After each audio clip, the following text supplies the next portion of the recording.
Hey, Sound Discussion, Nate here, and I'm sitting here with Gregor Beyerle from Presonus. Wow. Nobody's ever pronounced my name that perfectly in the States. Well, hot damn. Yes, indeed. You should be very proud of that because a lot of people tried and failed. How are you doing, man? How's NAMM going for you? I'm doing great, man. It's such a pleasure to finally meet you in person. Yeah, likewise. We've been working together for so many years at this point, and NAMM is just an overwhelming experience for me. I have to say, I don't know how it is for you, Nate, but my first NAMM was in 2020, just before the pandemic hit. And I remember a NAMM that was fairly struggling at that point, and it wasn't clear whether it would actually survive the pandemic. When you look at Musikmesse, which is the only comparable convention in terms of size in Germany, that went out of business very quickly. And then Fender was also pulling out of NAMM, and I thought, that's it, I'm never returning to NAMM. And it disappeared from Nashville. It did. So people thought, yes. So it's a matter of time until it disappears here from Anaheim. Right, yeah. And I was kind of deeply saddened by that, because I felt at the end of the NAMM, had I known that this is my last NAMM, then I would have made the most out of it. Like, I still had all these things that I wanted to do. Yeah. All these people I wanted to talk to. I had wanted to go to NAMM for years, and then I saw it starting to disappear. So I was like, oh no, I'm never going to get to do it. Right? Yeah. You know exactly what I'm talking about. And then, suddenly, when I was absolutely convinced I'd never return to NAMM, the opportunity presented itself. And I feel like somebody who's gotten a second chance. And that changes the entire premise. Like, that makes everything so special because you never thought you'd experience it again. Yeah. And then you take nothing for granted, and that makes every moment very conscious and special. And that sounds super cliche, I know. But when you combine that with the fact that so many people have reached out to me over this week so far, and that in the last NAMM, nobody had any idea who I am. Right. It was quite overwhelming and also very hectic and also extremely rewarding, and I feel deeply grateful for it. But over the last couple of years, especially with the pandemic and YouTube really ticking up, you've been very present with YouTube videos. You've been out there, and I think people have really gotten to know you over the last couple of years. And so now with NAMM being quote-unquote back, you're here, and people are finally getting a chance to meet not only you, but the people that they've been seeing on YouTube for years. And it's very exciting. It appears so, Nate. Also, I haven't really noticed, or I did notice but underestimate, the amount of views that my older videos were collecting without me realizing it. The last time I checked my very first video on my playlist, it had like 20,000 views. And last time I checked, it was like 200,000 or something. That's like that. Awesome. But I didn't realize it. And so I thought, it's not going to be a big difference in terms of my own personal experience here now. Like, I thought I just walk here like anybody else again. Right. But it turns out that's not quite the case, as you can hear in my voice. It's quite sore. You've been busy the last couple of days. I've been talking more in the last 2 days than in the entire previous year combined, I think. It's crazy. That's awesome. Oh, man. So, put it in perspective.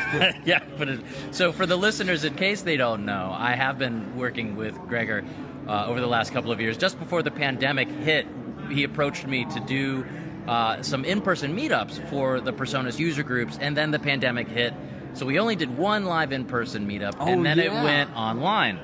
And I've been doing it ever since. You've been amazing. I think thank you. You are pretty sure the longest standing studio on Meetup Captain, and the most successful one, and the most liked one, and everything. Like, people love you. I'll take my medals now, if you will, please. Yes, thank you. You're amazing at this. Oh, thank you, Gregor. I enjoy doing them, and it's so much fun. And that's probably one of the reasons why I wanted to start the podcast, because I love listening to myself talk. Right? Yeah, I'm not gonna deny that. I also really want to, get to know the man behind the meetup, right? I mean, you've really created an institution in this community, and you've done so with incredible consistency, and you were just... Oh, well, thank you, man. That really does mean a lot. I really think it's remarkable what you've done for the community, and naturally that sparks curiosity. Like, you want to get to know people with this kind of drive. You want to know what keeps them going, because most people would have probably stopped. Yeah, I'm sure you had a few frustrating experiences in your time as well. Yeah, absolutely. It's not always easy, but at the end of the day, it's rewarding and it's fun. And I think that you've experienced the same thing with your videos, with Presonus. That's different though. That's true. It is your employer. No, but not just that. Okay. I think the feedback is also far less immediate. When you do your meetups, you talk to the people live, and they tell you how much value this brings to them. You can get a quick response from people. When I do the videos, they are sent into a void, into a vacuum. As far as I'm concerned. No idea what people think. No idea. Yeah, right? Yeah. I don't have the time anymore to check all of the comments and stuff, and so I just assume it's helpful once it's sent out. Of course, I read all the comments as much as I can, but it also skews the perspective, right? Some people might complain about things and they post more often, and then you think, people are actually unhappy with the video, even though the majority might actually benefit from it. So what I'm saying is, I had no idea how much my videos help people use Studio One until I got here. And then all of this gratitude and all of this feedback happened at once. Well, and that's the power of NAMM. That's the power of meeting people in person. Is you finally get to see and hear from the people in the void. And that's the power of delayed reward. Yeah. Right? Like, often I ask myself, like, is this really helping anybody? Or is it worth it? Is this just a placeholder content? And then people start the conversation here with, do you have any idea what you've done?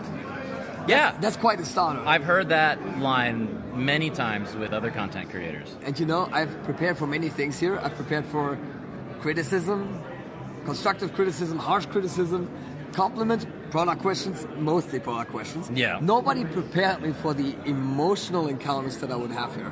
That's awesome. People feel like they know me. They do, probably because I'm putting my heart out in these videos. Well, yeah, I think that we see our content creator, we see people on YouTube and we are drawn to them for one reason or another, and we keep watching their content because they relate to us. And we do feel like we know them to some degree. And, your ups and downs are felt, and your viewers can note that. And so to make a long story short, and I'm not sure what I'm saying anymore, I think that people do see you as a friend, a peer, and even though they've never met you, that doesn't matter anymore. That wouldn't have been the case 10 years ago. Yeah. But this now, has overwhelmed me so much. Yeah, absolutely. I'm sure it is. It was amazing. It was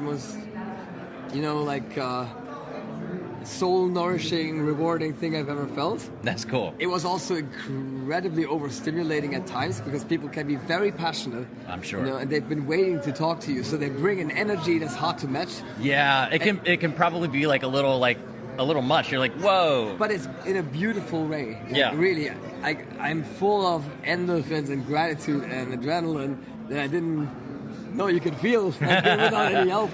So, that's awesome. And that's really just so special to me. And you can hear in my voice, I try to match the energy, and it's loud here, of course. Yeah, sure. And so it's, I love every single moment of it, so it's really special. That's awesome. So I was talking to Joe earlier, and I asked him sort of what was the significance of a place like this in NAMM, and you kind of reiterated it as well, and that is getting with people and hearing from them in person, and that kind of fuels you. It's a great question, Nate. Like, what is the real value of NAMM? And what's interesting is that my answer is now different than it would have been before this NAMM. All right.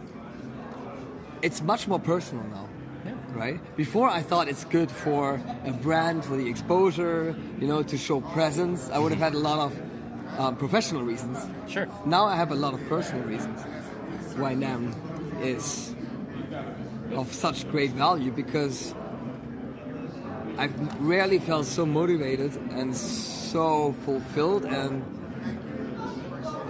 I feel the same way. I'll tell you that. I feel the same way. Tell me about it. Sitting in some of these sessions and seeing Rick Beato or Tim Pierce, or I met Sylvia Massey, and like, how inspiring to meet your heroes and the people that you look up to, and the people that you feel like, oh, I'll never get there.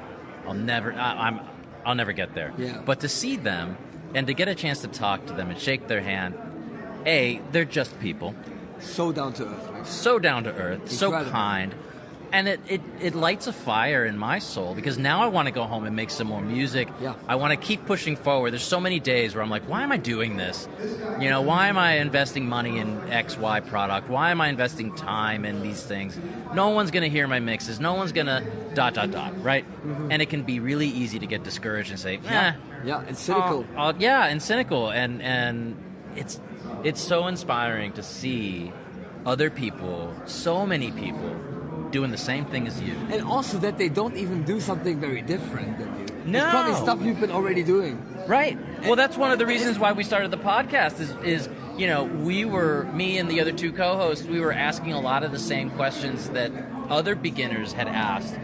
And we said, well, why don't we sit down and talk about it? Because everyone's asking the same questions and looking for the same answers. Yeah. Let's just have a conversation about it instead of saying, oh, well, go search for so-and-so on YouTube. They'll answer your question. But isn't it fascinating how when you compare the workflow of a top of the industry Grammy producer to your own, to Nate Galm's workflow, there's not much of a difference at all in the way you work. Isn't that crazy? No, it's really not. You know, we do the same types of things with the same objective in mind.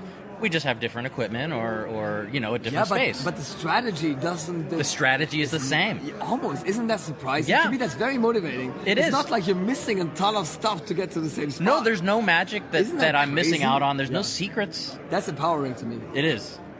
It really is. So I think that one of the biggest takeaways from NAMM is you come here and you get fired up and you're ready to go home and just keep doing it. That's such a great summary. Yeah, you are so fired up, and what happens here just nourishes your soul. Yeah, and I can't wait to come back next year. Gregor, thanks for hanging out with us.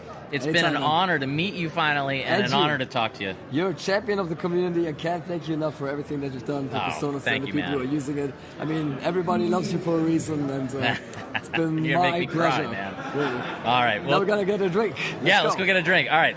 See ya. See you guys.